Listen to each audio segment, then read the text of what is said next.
Hi there, welcome back to my channel. If you are a fan of the strange, dark, and mysterious delivered in story format, then you have come to the right place, because that is all we do. Today's story is about a man named Robert Bobby Miller, an ordinary guy from a small town in Ohio who, in the late 1990s, stumbled upon something that would not only shatter his understanding of his own family history, but would fundamentally challenge the very laws of time and space. This is a story that defies logic and remains, to this day, completely unexplained. The Discovery in the Attic. The year was 1998. Robert Miller was 45 years old, a man of routine who worked as a civil engineer. He was the kind of person who believed in facts, blueprints, and things you could measure with a ruler. He lived a quiet life in a suburb of Columbus, Ohio, where the most exciting thing that happened was usually a high school football game on a Friday night. But that summer, his world was turned upside down when his mother passed away, leaving him the monumental task of cleaning out his childhood home. It was a sweltering July afternoon when Bobby climbed the pull-down ladder into the attic. The air was thick with the smell of old dust, decaying cedar, and the stagnant heat of a Midwestern summer. He spent hours tossing out old newspapers and broken holiday decorations. In the far corner, tucked under a heavy yellowed tarp, sat a massive iron-bound steamer trunk. It was a relic that had belonged to his great-grandfather, a man who had immigrated to the United States from Germany in the late 1800s. Bobby pried the rusted lock open with a crowbar. Inside were bundles of letters tied with twine, old silver coins, and most importantly, several dozen leather-bound photo albums. Being a man who valued his heritage and the solid weight of history, Bobby sat down on a dusty milk crate and began to leaf through them by the light of a single bare light bulb hanging from the rafters. The first few albums were standard fare for the era. There were grainy black and white photos of stern-faced ancestors standing in front of sod houses or posing in stiff, high-collared suits.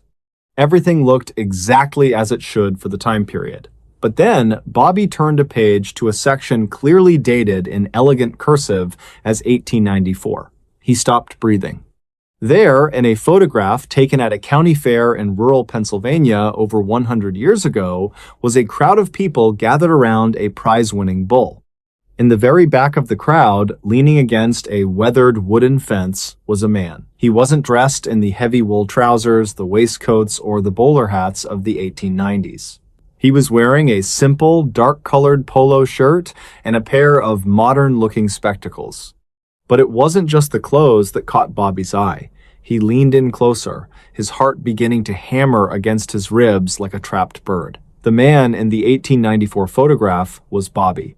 Not a man who merely looked like him, not a distant relative with a passing resemblance. It was him. He recognized the specific, jagged scar on the man's left temple, the one Bobby had received when he fell off his bicycle at age 12. He recognized the way the man held his chin, slightly tilted to the right, a nervous habit Bobby had struggled with his entire life. But the most impossible, bone-chilling detail was on the man's wrist. The man in the 1894 photo was wearing a digital watch with a rubber strap on his left wrist. Bobby slammed the book shut, the sound echoing through the empty attic like a gunshot. His hands were shaking uncontrollably. He told himself it was a trick of the light, a double exposure, or perhaps a very elaborate prank played by a long-dead relative with a bizarre sense of humor. But deep down, in that primal part of his brain that didn't listen to engineering logic, he knew that wasn't possible. This was an original print from the late 19th century. Digital watches wouldn't even be invented for another 80 years. The pattern emerges. For the next 3 weeks, Bobby Miller became a man possessed. He stopped going to work, calling in sick day after day. He spent every waking hour in that suffocating attic, and later, when he had exhausted the trunk, he moved to the archives of the Columbus Public Library and the historical societies of 3 different states. He was looking for himself in the past. He began to find more. In a photograph from 1912, taken on the crowded docks of New York Harbor as an ocean liner arrived, there he was again. He was standing near a stack of leather luggage, looking directly at the camera with an expression of profound, soul-crushing sadness. In this photo, he appeared to be in his late 20s. Bobby looked at his own reflection in the library window. He was 45 now, but he remembered exactly how he looked in his 20s. The messy hair, the intensity in the eyes, the slight gap between his front teeth, it was all there, captured on film decades before his own parents were even born. Then came the 1930s. Bobby found a famous journalistic photograph of a breadline during the Great Depression. There, huddled in an overcoat that looked suspiciously like the dark London fog jacket Bobby currently kept in his hallway closet, was the same man. The man was staring at his feet, looking weary and aged, perhaps in his late 30s. Bobby felt like he was losing his mind. He began to question the very nature of his own existence. Was he a ghost? Was he a time traveler who hadn't actually traveled yet? Or was he something far more inexplicable, a person whose image was being projected backward through the lens of history by some unknown force? He decided he needed a professional opinion, someone who dealt in the hard science of imagery. He visited a professional forensic photographer named Thomas Vance, a man who had spent 30 years analyzing photographic evidence for the police and the federal government. Bobby didn't tell him the whole story. He simply presented the old photographs alongside modern pictures of himself and asked for a professional comparison. Thomas Vance spent 4 long days with the images, using magnifiers, chemical analysis, and early digital scanning techniques. When Bobby returned to the studio, the air was heavy with tension. Thomas sat him down, his face remarkably pale for a man who had seen everything in the line of duty. "Bobby," the old man said, his voice trembling slightly, "I've run every test I know. I've checked the silver nitrate grain, the depth of field, and the physiological markers of the subject.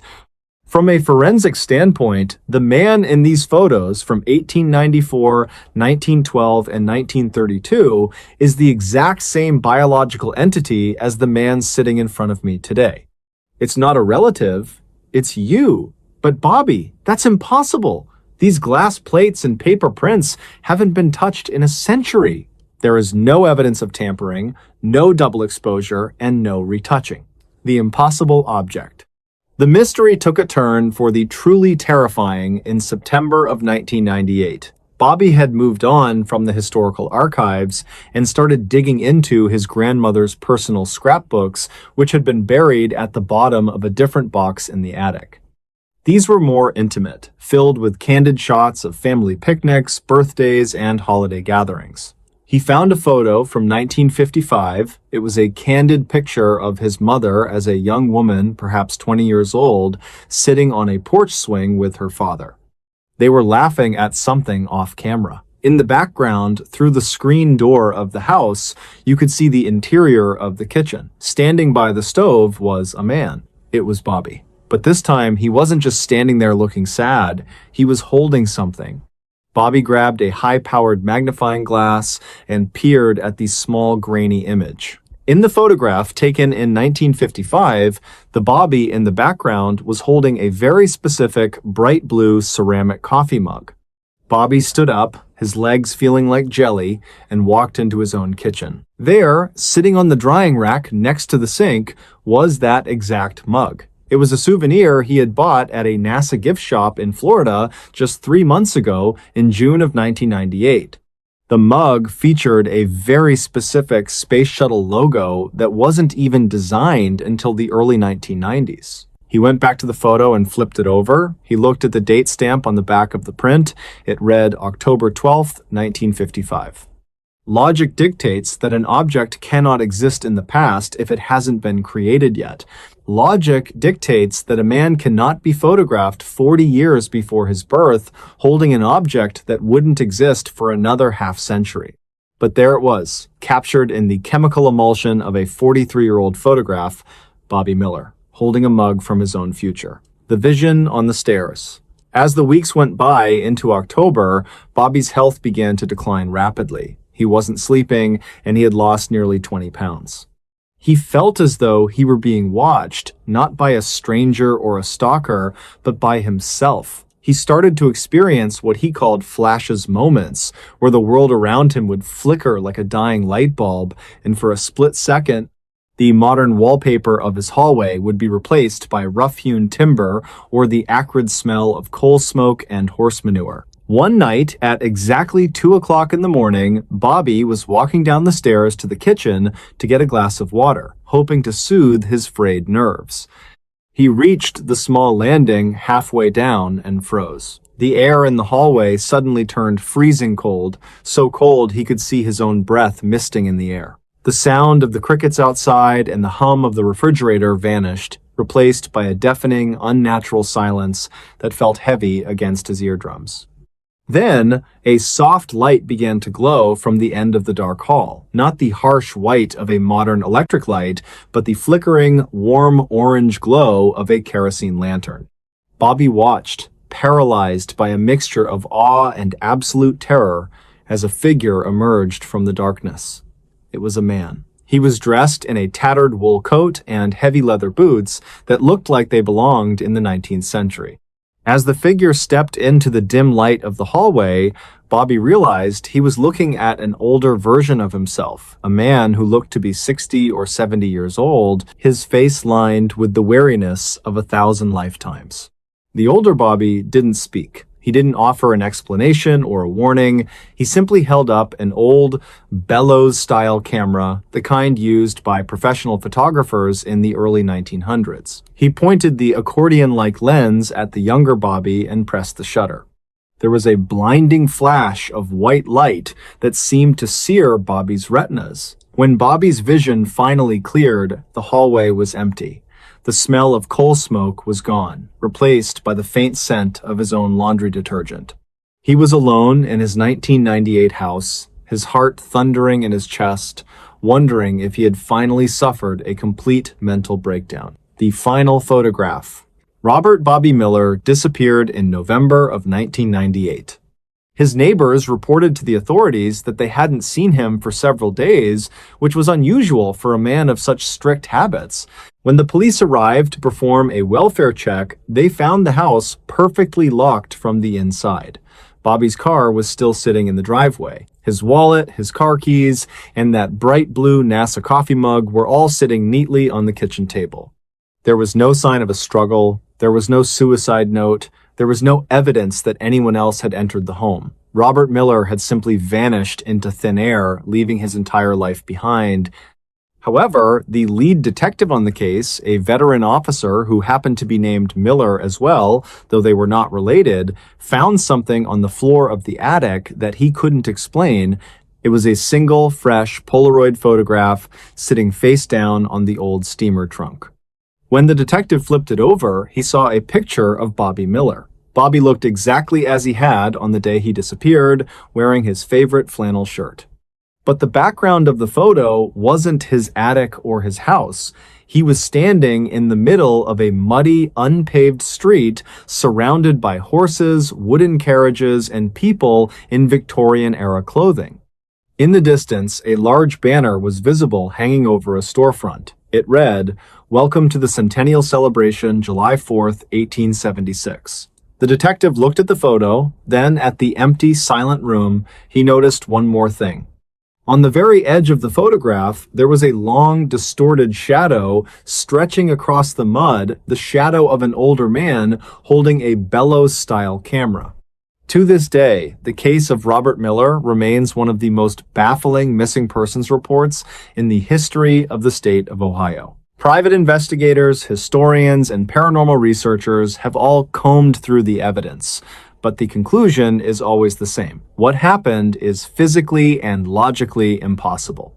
And yet, if you were to go to the historical archives in certain small towns across the American East, and you were to look through the uncatalogued boxes of 19th century photography, you might just find him.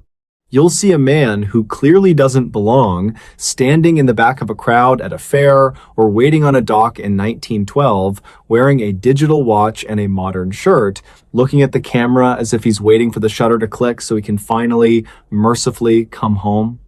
But as far as the world of 1998 is concerned, Bobby Miller is gone. He didn't die. He simply drifted into the margins of a history that hadn't happened yet. He became the man who appeared in photos before he was born, a ghost in the machinery of time itself, proving that sometimes the things we see with our own eyes are the very things that defy every ounce of logic we possess. I hope this story sent a chill down your spine and made you look a little closer at those old family albums tucked away in your own attic. You never know who might be lurking in the background of your history, watching and waiting for their turn to exist. Hi there, welcome back to my channel. If you're a fan of the strange, dark, and mysterious delivered in story format, then you've come to the right place. Today, we're going into the deep woods of the Pacific Northwest, specifically into the rugged terrain of the Cascade Range in Washington State. This is a place where the trees are so thick they seem to swallow the light, and where the silence isn't just an absence of noise, it's a presence. But the story we're telling today isn't about a hiker getting lost or a legendary creature in the brush. It's about something far more unsettling. It's about a man named James, a retired civil engineer who spent his entire career looking at blueprints and topographical maps. He was a man of logic, a man of hard lines, and absolute measurements. He didn't believe in ghosts, and he certainly didn't believe in magic. Until he found the map.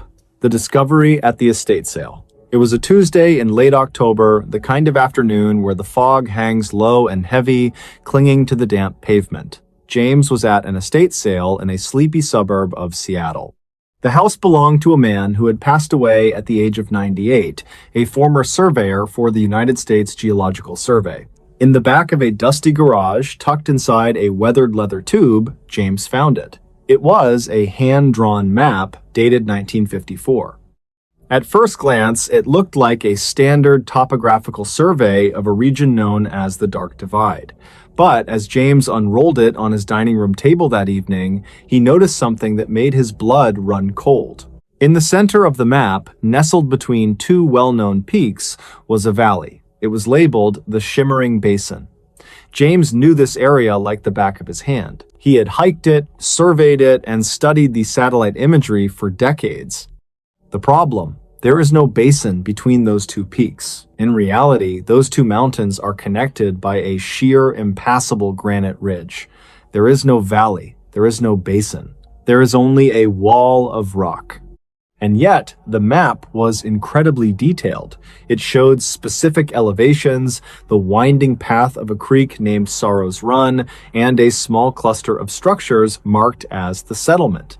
James assumed it was a trap street, a fake entry cartographers sometimes use to catch people infringing on their copyright. But this wasn't a commercial map, it was a private, hand-penciled surveyor's log. The first inconsistency.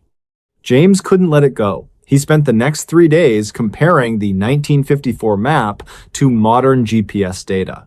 Logic told him the old surveyor had simply made a mistake. Maybe he was tired, maybe the weather was bad, and he hallucinated a valley where there was a mountain. But then, James looked closer at the handwriting. Beside the creek, there were tiny notes written in a frantic, shaky script. One note read, "The birds here don't fly, they only fall." Another note near the settlement said, "Time is 4 minutes slower by the well."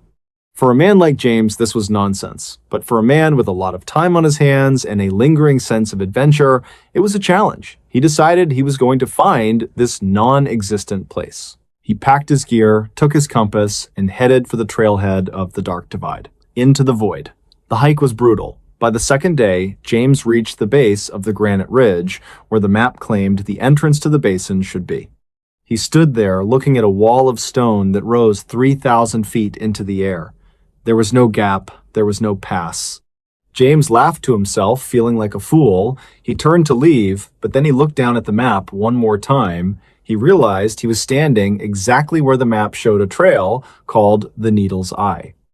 According to the paper in his hand, the entrance wasn't through the mountain, but behind a specific outcrop of hemlock trees. He pushed through a dense thicket of old-growth forest, expecting to hit more rock. Instead, the air suddenly turned incredibly cold.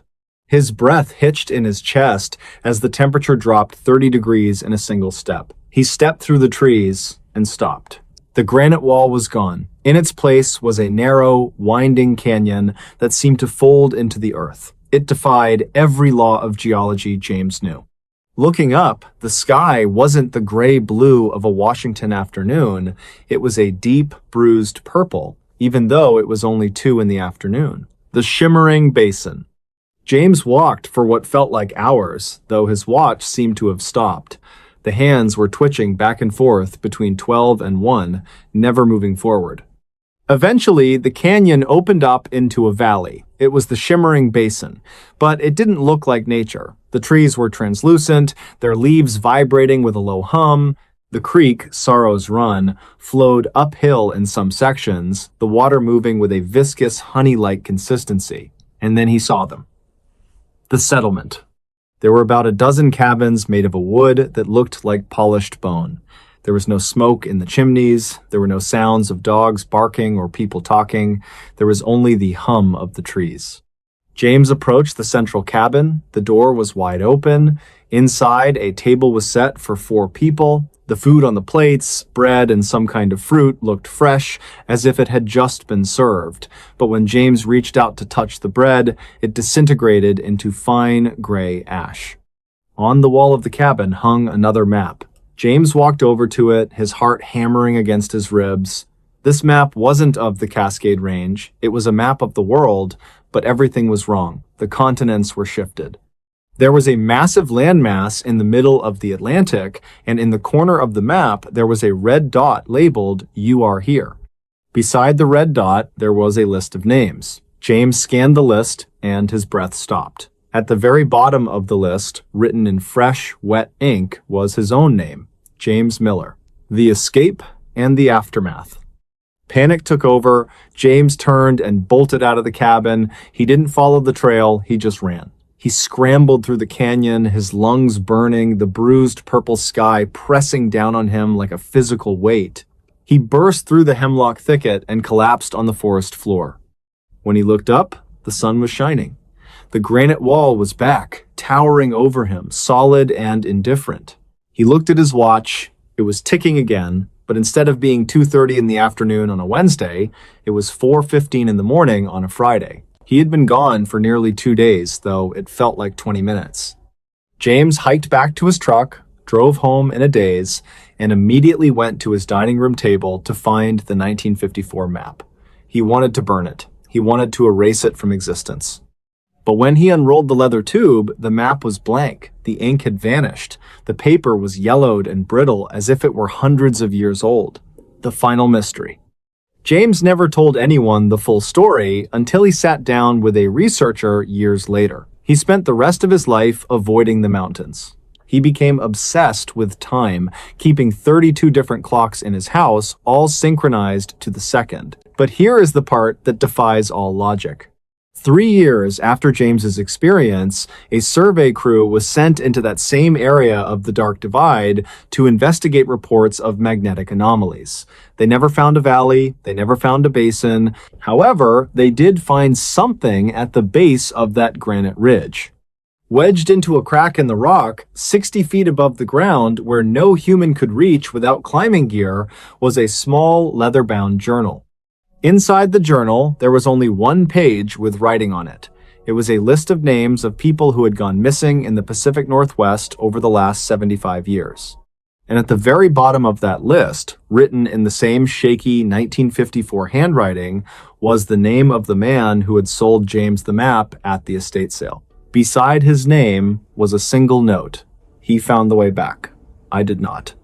The world is a lot bigger than we think. And the maps we use to navigate it are only as good as the reality we choose to believe in. Sometimes there are places that don't exist on our maps because they aren't meant for us. And if you ever find a map that shows a place that shouldn't be there, do yourself a favor, don't go looking for it. Hi there, welcome back to my channel. If you are a fan of the strange, dark, and mysterious delivered in story format, then you have come to the right place. Today's story involves a man of logic, a house with a hidden history, and a physical impossibility that defied every law of physics known to man. The man of solid ground.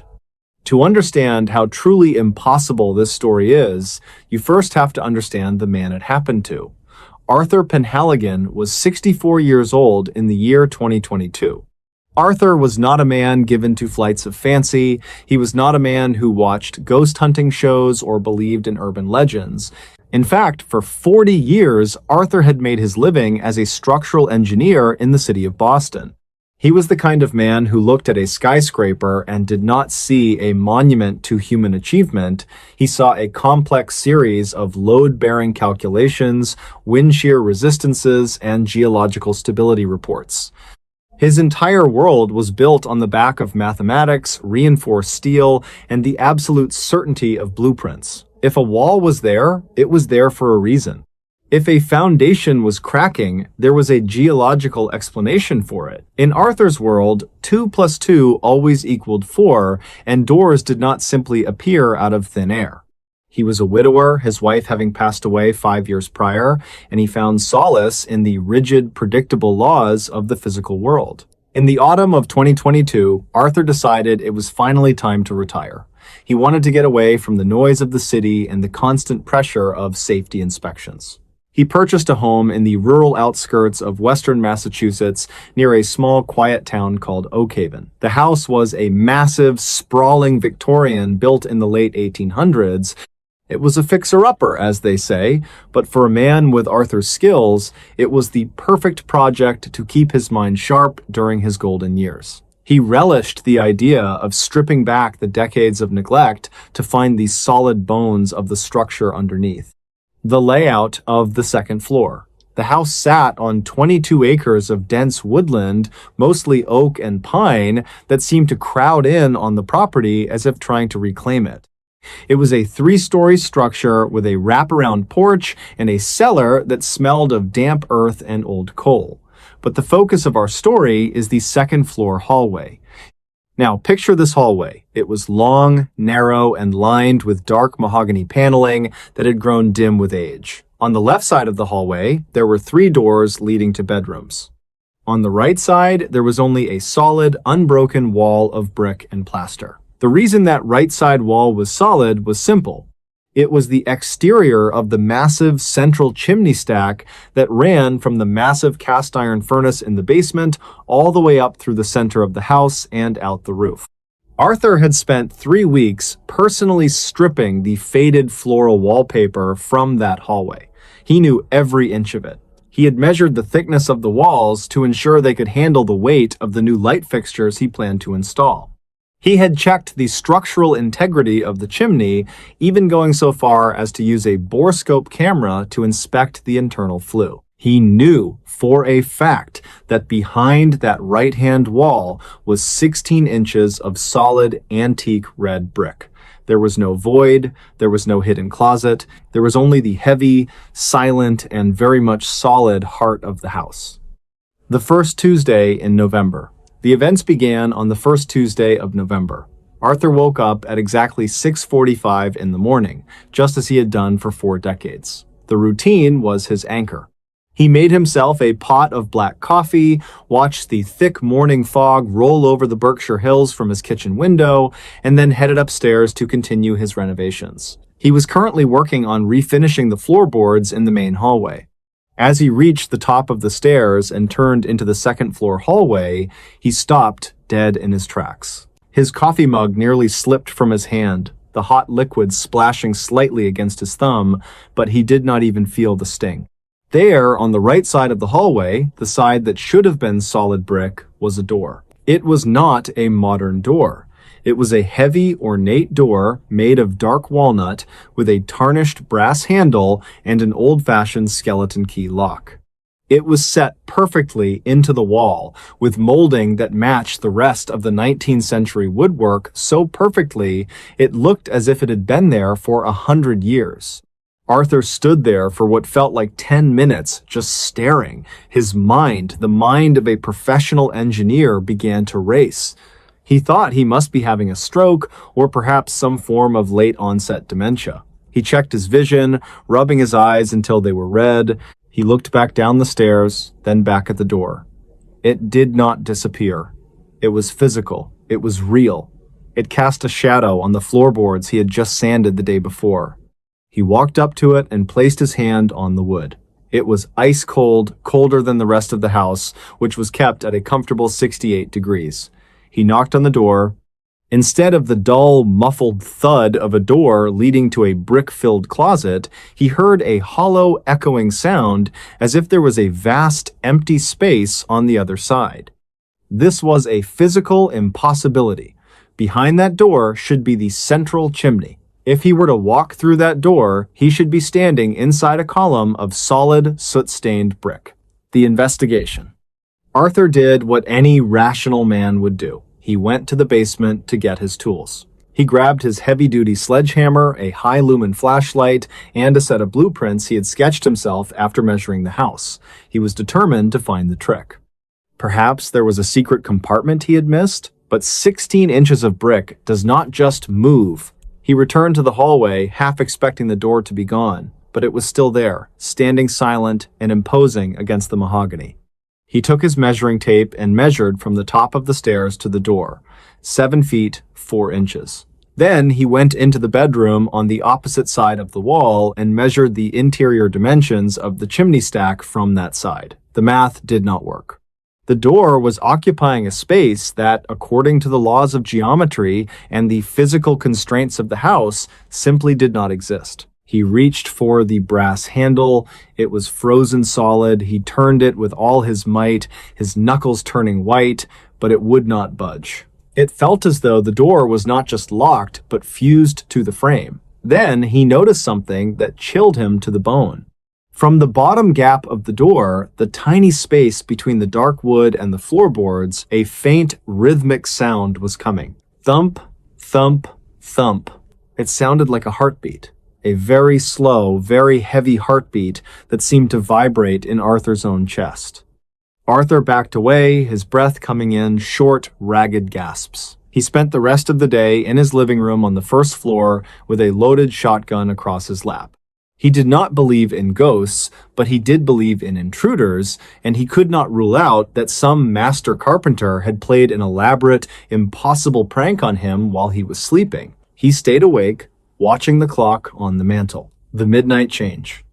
That night, Arthur could not sleep. He lay in bed, listening to the house creak in the wind.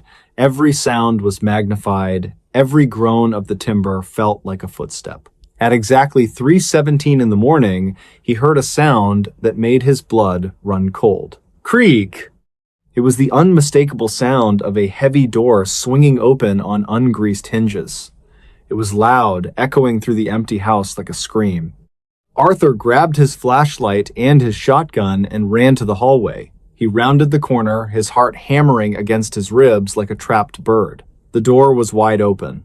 He shone his light into the doorway, fully expecting to see the red brick of the chimney or perhaps a dusty, forgotten closet. Instead, the beam of his light went out and out and out. The light did not hit a back wall. It did not hit a floor. On the other side of that door was a forest. Arthur stepped closer, his knees shaking so violently he had to lean against the doorframe. He stood in the doorway of his second-floor hallway and looked out into a moonlit woods that looked nothing like the Massachusetts landscape. The trees were massive, with white bark that seemed to glow with a faint phosphorescence and leaves that looked like silver coins. The air that wafted into his hallway did not smell like old wood or dust. It smelled like ozone, damp moss, and something metallic, like a copper penny on the tongue. There was no sky, at least not one he recognized. Above the silver trees was a swirling expanse of violet and deep gray clouds that moved with a terrifying speed. And then he saw the footprints. Leading from the forest, across the threshold of the walnut door and onto his hallway carpet were wet, muddy footprints. They were large, significantly larger than a man's, and they had only 4 toes. They were fresh. The mud was still glistening in the light of his flashlight. They led right up to where Arthur was standing, and then they simply stopped. The confrontation. Arthur felt a presence behind him.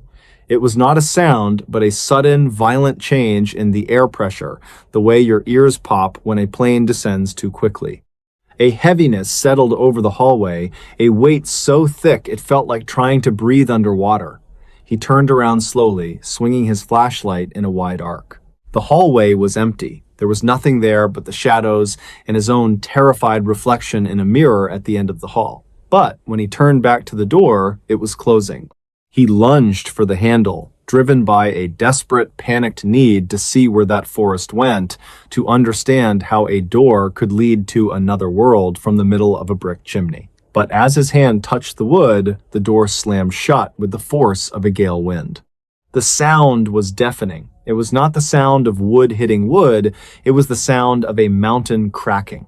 It echoed through the house like a cannon blast, shattering the glass in the light fixtures and knocking Arthur backward.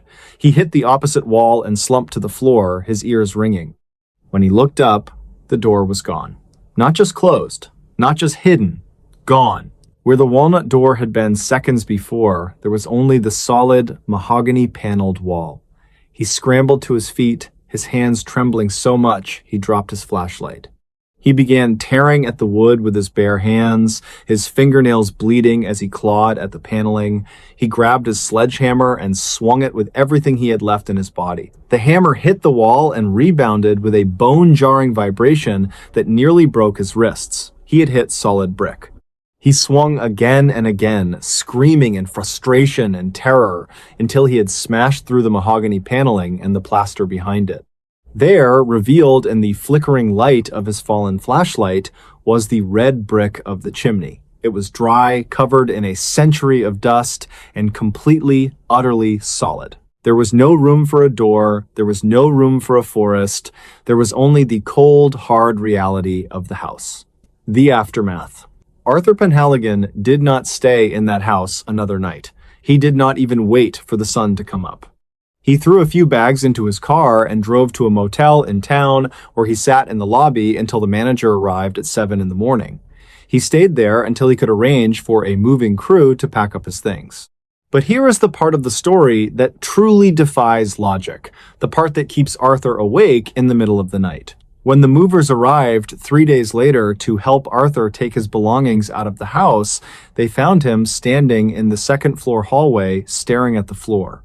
He had not gone back inside until he was accompanied by 4 large men. The movers asked him what was wrong. Arthur did not speak. He simply pointed to the carpet.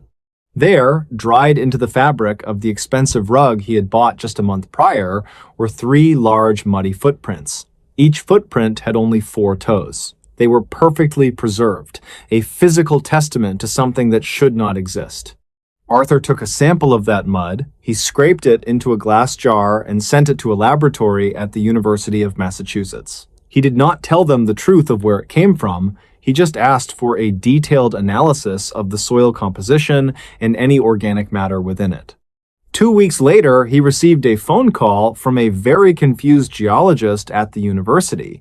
The geologist told him that the soil sample was an anomaly. It contained a high concentration of minerals that were not found anywhere in the New England area. In fact, they were not found anywhere on the North American continent. The closest match for the soil composition was from a remote region in the Ural Mountains of Russia, but even then, there were organic compounds in the mud pollen from trees and spores from fungi that the university could not identify as belonging to any known species on Earth. The geologist asked Arthur where he had found it. Arthur hung up the phone. Arthur Penhaligon sold the house at a massive loss, nearly $200,000 less than he had paid for it. He did not care about the money. He moved into a small, modern apartment in the heart of Boston, a place made of glass and reinforced steel, a place with no history, no chimneys, and a place where every door led exactly where it was supposed to lead. He never spoke of the event to his friends or his grown children, fearing they would think his mind had finally succumbed to age and the grief of losing his wife. But every night before he goes to sleep in his sterile, brightly lit apartment, Arthur does something. He takes a piece of blue painter's tape and he marks the floor in front of every door in his home. He marks the closet, the bathroom, and the front entrance.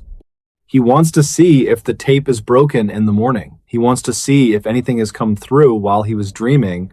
Because even though the walnut door is gone and the brick is solid once again, Arthur knows one thing for certain. In the world of the strange, dark, and mysterious, just because you can't see the door anymore doesn't mean it isn't still there, waiting for the clock to strike 3:17 in the morning. Hi there, welcome back to my channel.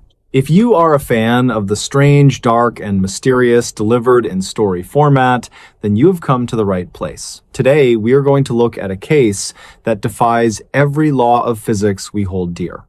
It is a story about a man who took a routine trip in a machine we use every single day, only to find himself in a place that mathematically and geographically should not exist. The man in the gray suit. The year was 2014, and the setting was a bustling metropolitan area in the heart of the American Midwest. Arthur Vance was a man who lived by the clock. At 54 years old, Arthur was a senior structural engineer for a firm that specialized in the very thing that would eventually become his nightmare: high-rise architecture. Arthur was a man of logic. He believed in blueprints, load-bearing walls, and the unyielding laws of gravity. He was the kind of man who wore a crisp, ironed shirt even on a Saturday and took his coffee black because distractions only cloud the data. He lived in a comfortable, albeit sterile, apartment on the 22nd floor of a prestigious building known as the Willow Creek Towers. On the evening of November 14th, Arthur stayed late at his office to finish a set of seismic calculations. By the time he packed his briefcase and headed for the parking garage, it was nearly 11 o'clock at night. The city was shrouded in a thick, freezing fog that seemed to swallow the streetlights whole. Arthur drove home, his mind still spinning with equations. He pulled into the underground garage of the Willow Creek Towers, parked his sedan in spot number 412, and walked toward the bank of elevators. There were 3 elevators in the lobby. Elevator 1 was out of service for maintenance. Elevator 2 was currently on the 30th floor. Elevator 3, however, was sitting right there on the G level, its brass doors polished to a mirror finish, waiting for him. Arthur stepped inside. The ascent that never ended. The interior of Elevator 3 was lined with mahogany wood panels and smelled faintly of floor wax and ozone. Arthur reached out and pressed the button for the 22nd floor. The button illuminated with a soft amber glow. The doors slid shut with a heavy mechanical thud, and the carriage began to rise. For the first 10 seconds, everything was normal. Arthur felt the familiar, slight pull of gravity against his soles. He watched the digital display above the door. 2, 3, 4. But then, as the display hit 7, the elevator didn't just move, it surged. Arthur later described it as the feeling of being in a jet engine during takeoff. The smooth hum of the cables turned into a low-frequency growl that he could feel in his molars. He reached out to steady himself against the handrail, but as he did, the amber light on the 22nd floor button flickered and went out. In its place, every single button on the panel began to glow a deep, pulsing crimson. Arthur pressed the stop button. Nothing happened. He pressed the alarm button. Silence.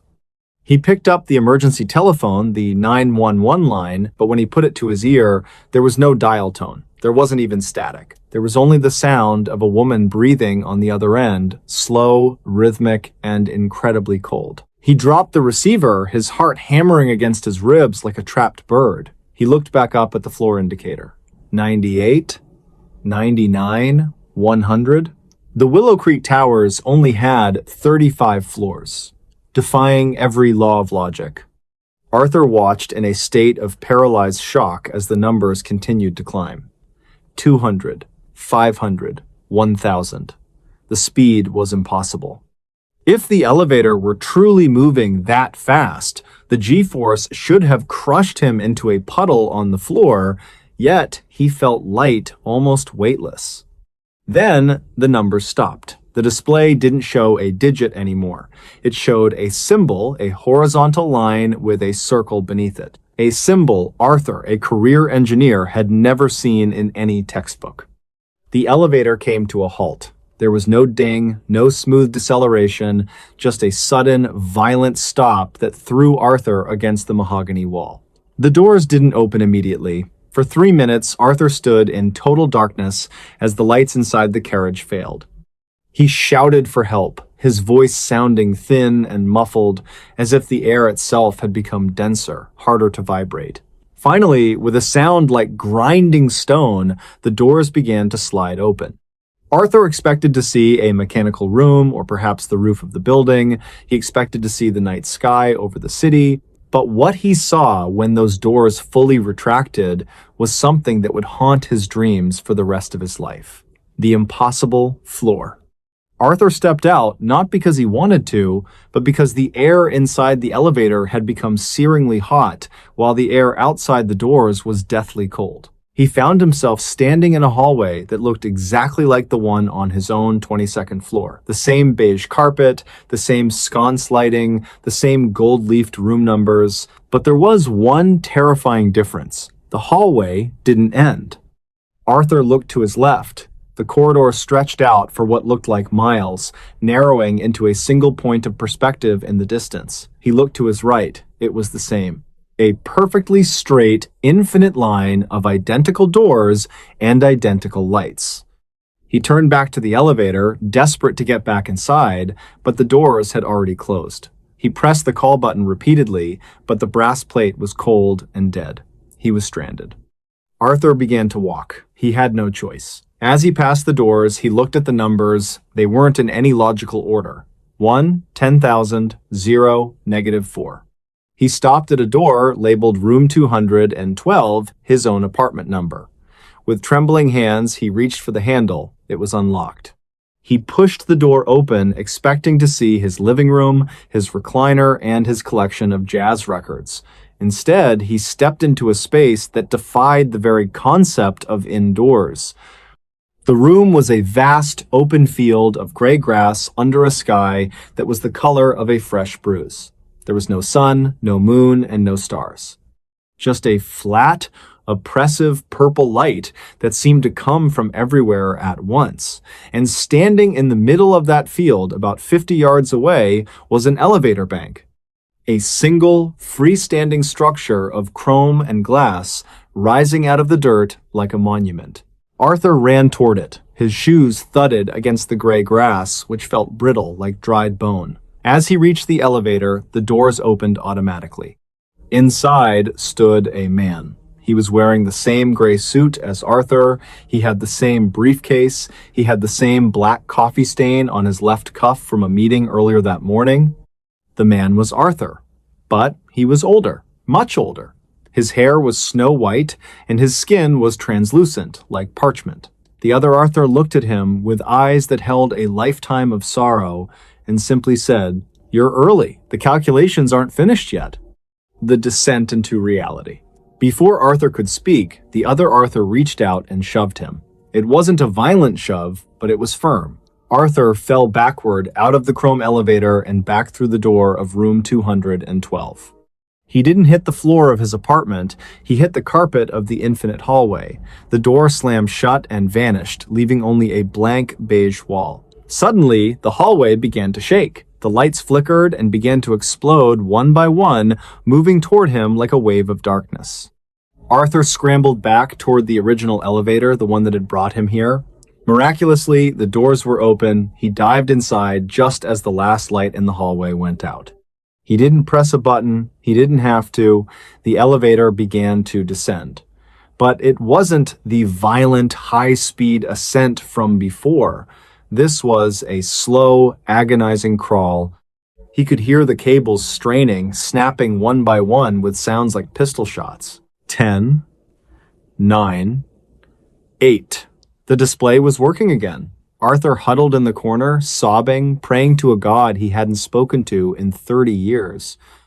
When the doors finally opened, the bright fluorescent light of the Willow Creek Tower's lobby flooded the carriage. Arthur stumbled out, collapsing onto the marble floor. A security guard, a young man named Marcus, whom Arthur knew well, ran over to him. "Mr. Vance, are you okay? Where have you been?" Marcus asked, his voice filled with genuine alarm. Arthur looked up, gasping for air. I got stuck. The elevator. It went too high. Marcus looked at the elevator, then back at Arthur. He looked confused. Mr. Vance, you just got into that elevator 5 seconds ago. The doors closed, they shook for a second, and then they opened right back up. You never even left the lobby. Arthur shook his head, pointing at his watch. No, I was up there for hours. Look at the time. He held up his wrist. His watch, a high-end Swiss mechanical piece, was no longer ticking. The hands were spinning wildly in clockwise circles, moving so fast they were a blur. And then Arthur looked down at his hands. When he had entered the elevator, his hands were the hands of a 54-year-old man. Now they were wrinkled, spotted with age, and his fingernails were long and yellowed. He looked into the reflection of the polished brass elevator doors. The man looking back at him wasn't the Arthur Vance who had stayed late to do seismic calculations. It was the man from the field. His hair was white. He had aged 30 years in the span of 5 seconds. The aftermath. Arthur Vance was taken to the hospital that night. The doctors were baffled. They had medical records from his checkup just 2 months prior, showing a man in peak health for his age. Now, they were looking at a man whose cellular degradation suggested he was at least 85 years old. He had developed cataracts, advanced arthritis, and a heart murmur that hadn't existed that morning. The building management at Willow Creek Towers conducted a full forensic investigation of Elevator 3. They brought in the manufacturer, the city inspectors, and even independent consultants. They tore the machine apart piece by piece. They found nothing wrong. No mechanical failure, no electrical surge, no secret floors. However, they did find one thing that they couldn't explain. On the interior of the elevator ceiling, a place no passenger could reach and where no technician had worked in years, there was a single sentence scratched into the mahogany wood. It looked as though it had been carved with a fingernail. It read, "The sum of the parts is less than the whole of the void." Arthur Vance lived for another 3 days. He died in his sleep at the hospital, his body simply giving out from what the coroner described as extreme accelerated senescence. But the mystery doesn't end with Arthur's death. 6 months later, a new tenant moved into the Willow Creek Towers.